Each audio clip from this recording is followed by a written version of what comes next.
Hello and welcome to Podcast 301. This is Dave Britton with Lobo Business Sales LLC.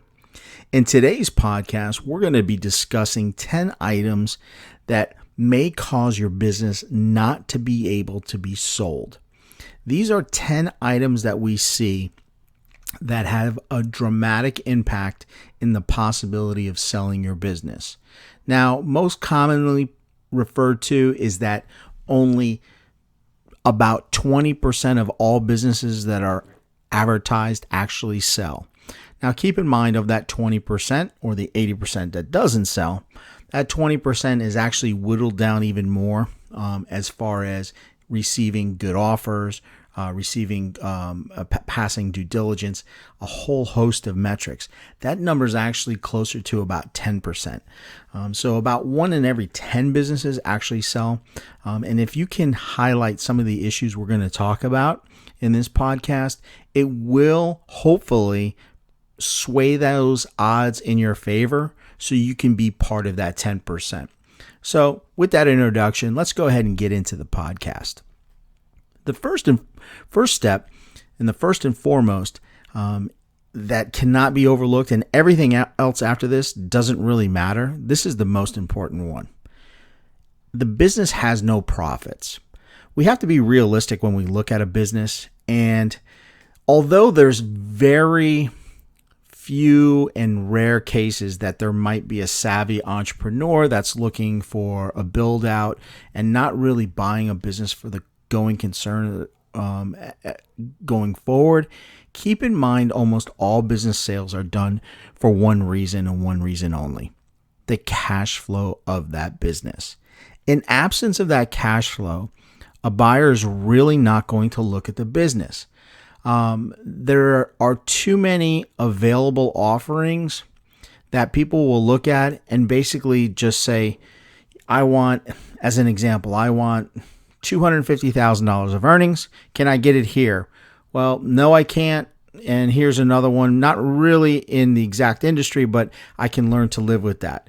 They're going to go with that second choice versus going right away for that first one.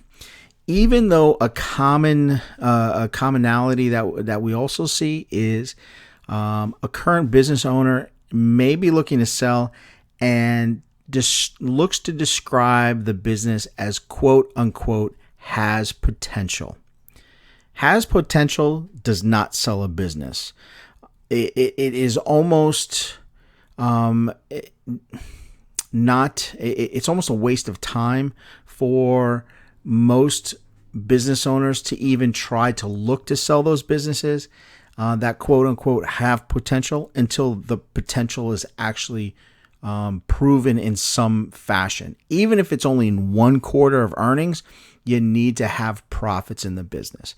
So once again, if you have no profits, it's very difficult to sell the business. Number 2, can those profits be proven? If you can't prove the profits or you have bad financial record keeping, once again, it's extremely hard for the business to be sold. Keep in mind, most people that are looking to buy a business have no idea who the business owner is. There's a few occasions where it might be a current employee that looks to buy. That's a different case. But in most cases, you're dealing with somebody that is unaware of who the owner is, unaware of the business itself, and the only thing they can really go by is what is proven in black and white. On the top of the scale is always going to be what's reported on the tax returns, because that's something that's reported on a government level. That gives some sense of clarity of what that business is making.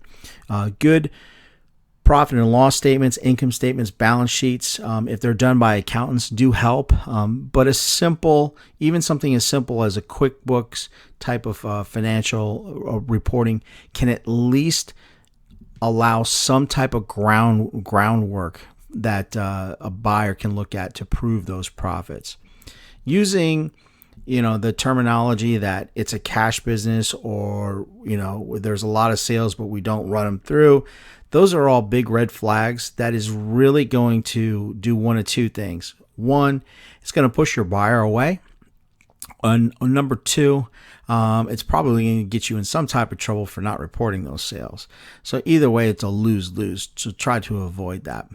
Number three, the earnings are trending down. This is a case that when a buyer is looking to purchase a business, they want something that is trending up. We did a whole podcast on this, and it is difficult to sell a business when the earnings are going down year over year consistently. The reason being is the bottom is unknown. When will it stop? What is causing those earnings to trend down? Whatever the case is, the common denominator is there's something that is amiss. There's something that's wrong. Either the sales force isn't working directly, there's competition coming in, inventories being built up. There's something behind the scenes that's causing those earnings to be trending down. However you look at it, that's an issue, that's a problem. And most buyers don't look to buy a problem. They look to buy a solution, and that solution is cash flow that can be proven, that is trending up, or at the very least plateaued and not in a down cycle.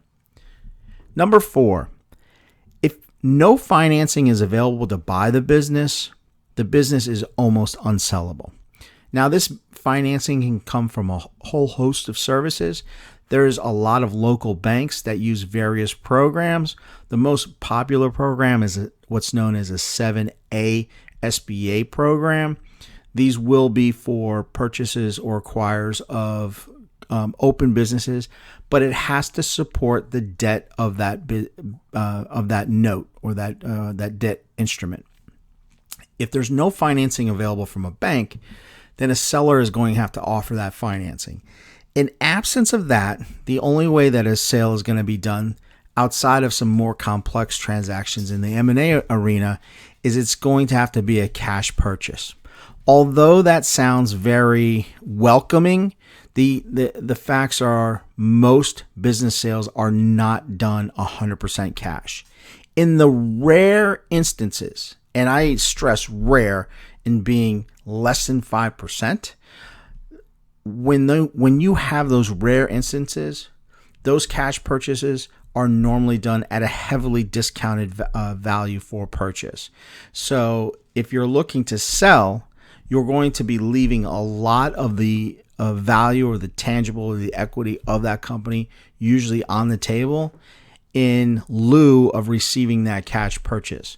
Now, there are some benefits when this happens, and although you're getting a lower sale price, it might be a quicker exit for that business. So it might be something to look at. But overall, if there's no financing available to buy a business, most businesses will not sell. Number five, it's not being advertised. Nobody knows it's for sale. Now, keep in mind, business sales in of its nature are confidential. You really don't want employees, vendors, sometimes your current landlord, obviously competitors, knowing about the business being sold. So it's very hard for anybody to even be aware that this is something that they can purchase. So it's almost the polar opposite of selling a house, where you want everybody to know. In selling a business, you want nobody to know. But how do you get the people that may buy it to know about this? Well, that's more of an art than a science, and there's different strategies and techniques that are being implemented. Those can be done on a for sale by owner scenario. But you have to be pretty careful on that also. An attorney working on some M&A style transactions can put together some type of marketing and proactive marketing to ensure that confidentiality. But one of the easiest ways is just to hire a business broker. They have the tools and the systems in place, which looks to adhere to that confidentiality aspect, and also get the advertising out that can bring in or introduce those buyers through a multitude of business websites, and more importantly than anything, the business MLS system. Just like a house, when you sell a house, you really want it on the MLS system for the houses. Putting a business on that MLS site is completely different. It needs to be on a business MLS site, and that's what a business broker can bring to the table for you. Number 6, it's just overpriced. It's not comparable to any like-kind businesses. And when this happens, there's 2 things that will normally occur. Number 1 is a buyer will not look to purchase the business because it is overpriced to businesses that they can buy instead. As an example, let's say you have a fantastic Italian restaurant. It has the white tablecloth, the pasta, the antipasta for your for your appetizers, the wine, just everything is just perfect. But instead of it being priced normally to the comparable sales, it's priced 3 times higher than that. And the argument is because it's the best Italian restaurant in the area, it is worth 3 times as much. That's not the case. It's simply overpriced. So normally, no matter how great something is, if it's overpriced, now overpriced is different than just a slight premium, which can be justified. But if something's drastically overpriced, it's not going to sell. In fact, it'll go in even and this is something that is enlightening to a lot of people. Even if you have a buyer that wants to buy and a seller wants to sell, and they both know that they're overpaying 2 times as much as what everything else is on the market, unless it's a cash purchase, the banks won't even fund it. The banks will need some type of comparable sales to justify that loan to acquire the business.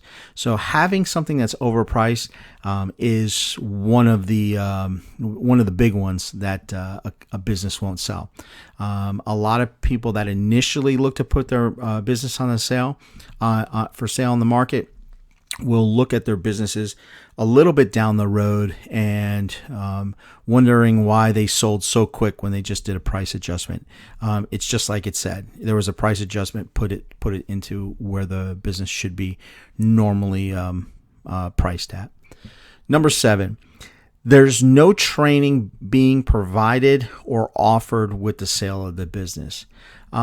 Typically, when a purchaser is buying a business, even if they're an experienced entrepreneur in the exact field that they're looking to purchase, there's still some sort of training that should be provided. Even if this is just to introduce to key employee, key vendors, top customers, there's some type of transition that needs to be done. At the very minimum is a 30-day transition. This is pretty odd. Typically, you're going to see a 60 to 90-day training and transitional period. On larger scale M&A deals, they could be agreements for 1, 2, sometimes 3 years. But in absence of not having any training provided or putting out that I want to sell the business, I want it cash, I want it more than anybody else is getting, and once I get my money, I'm not doing any training, that is not going to sell your business. So no training provided is number 7 on the list. Number 8 kind of goes into the same thing, is you have to have a non-compete clause. If a business owner is unwilling to sign a non-compete clause with the buyer, the business is probably not going to sell. Now, turn this around for a second and think if you as a seller of a business wanted to purchase one. Would you really buy, let's say, a gym that is, a local gym?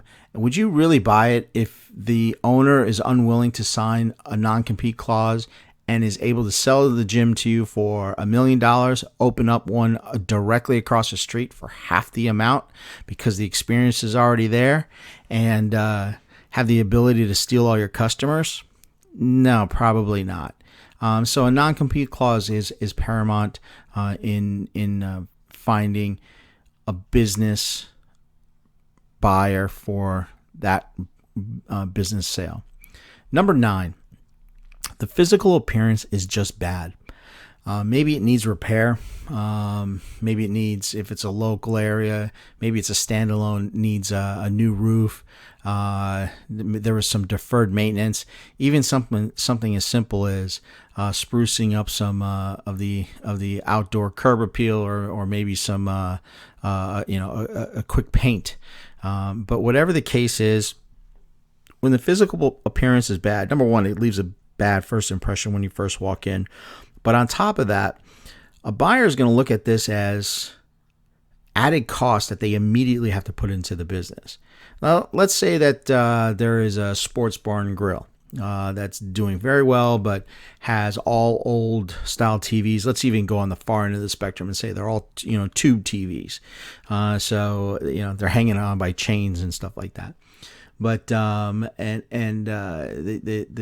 flooring's all cracked. It needs paint. Maybe some lights are old. There's just a whole host of items. Depending on the square footage and where it is, and local codes, building codes, restrictions, this could be a large expense. So when this happens, let's say that the asking was, just throwing a number out there, $750,000. If they know that when they're looking to purchase a business, no matter what it makes, and even if it's priced correctly for the market, for comparable sales, if they walk into this place and they say, wow, this is broken, I have to replace this, and they're adding this up in their head, maybe they need another $250,000 on top of the purchase price, this may pose an issue to purchasing that business. At the very least, it's going to be taken off the offer for the ask. So if the physical appearance is bad, it's probably going to hamper your chances to sell the business. Number 10. This doesn't happen too often, but it does happen. It's not really something that you can control, especially if you're in a brick and mortar location. You just have to kind of reflect it into your price, be realistic, and ask yourself, is it better to close up shop or sell for what you can get? That is, competition opened up across the street.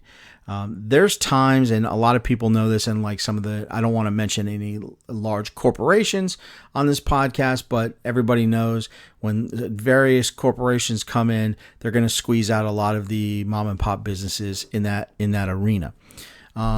We're starting to see that also in some of the niche markets.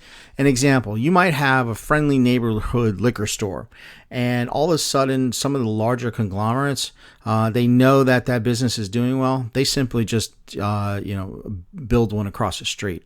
When this happens, the marketing budget, the depths of the economics that they have behind them, you're just not going to be able to compete on a head-to-head basis. So in one way or another, you're probably looking up as either one, being realistic that eventually, whether it's 10 months, 12 months, 14, it's going to put the business finances in peril. And number 2 is you got to be realistic on exiting that business or preparing to move or close up shop. It's just it's an uneventful like when it comes up, but it does happen, and sometimes that is one reason why a business will not sell. So in summary, when you're looking to sell a business, there's 10 items that is probably going to put you in that 80 to 90% of the businesses that don't sell. And if you can avoid them, you'll put yourself in better odds to hopefully sell that business. Those items are, number 1, not having profits, has potential, is no good. Number 2, can't prove the profits, bad financial record keeping. Number 3, earnings are trending down. People want to know when the bottom is. Number 4, there's no financing available to buy it. Keep in mind, almost no sales are 100% cash. Number 5, it's not being advertised. Nobody knows it for sale. You're going to need a business broker and be on the business MLS. Number 6, it's overpriced. It's not comparable to other like-kind businesses. And if this is the case, banks won't fund it. Number 7, there's no training provided. You need to stay on for 60 to 90 days, which is traditional. Number 8, there's no non-compete clause. Nobody wants a business opening up right across the street. Number 9, physical appearance is bad and needs repair, immediate cash injection on top of the purchase. And number 10, unfortunately, competition opened up across the street. Uh-oh. So if you can avoid these 10 items, it should put you in better odds to sell your business and hopefully get that nice liquidity event, that nice cash injection check when you do.